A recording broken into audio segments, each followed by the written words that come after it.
অনেক মেয়ে আছে দেখতে ভদ্র, আছে না নাই? সুন্দর বোরকা পরে, আছে না নাই? পুরো মুখ ঢাকা, হাত পা ঢাকা, আছে না নাই?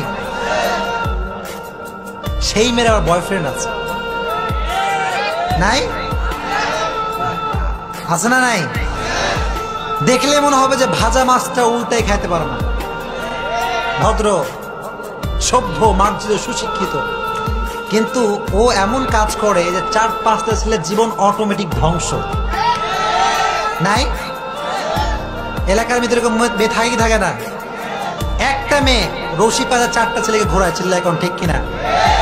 ওরেও কয় তোমারে ভালোবাসি, এরেও কয় তোমারে ভালোবাসি, আছে? এখন দুই বন্ধুর মধ্যে কিলাকিলি, ওই কয় ও আমারে ভালোবাসে, এই কয় ওই আমারে ভালোবাসে, আছে না নাই? বন্ধুত্ব নষ্ট হয়ে যায়, এরকম বন্ধুত্ব আছে না নাই? দুই বন্ধু এক মেয়েকে পছন্দ করে, এরকম হয় কি হয় না? এটা কি অবাস্তব বললাম না বাস্তব বললাম? এজন্য মাদেরকে বলবো, ক্যারেক্ট ইওর ক্যারেক্টার, চরিত্র সংশোধন করা দরকার, আছে না নাই? আমি জুব্বাওয়ালা টুপিওয়ালা, আমার জুব্বাওয়ালা টুপিওয়ালা কোনো কাজে দিবে না যদি আল্লাহ অসন্তুষ্ট থাকে, ঠিক কিনা? সন্তুষ্ট যদি আল্লাহ আমার উপরে থাকে, আমি যেই হই না কেন আমাকে জান্নাত দিবে একজন, চিল্লায় এখন তিনি কে?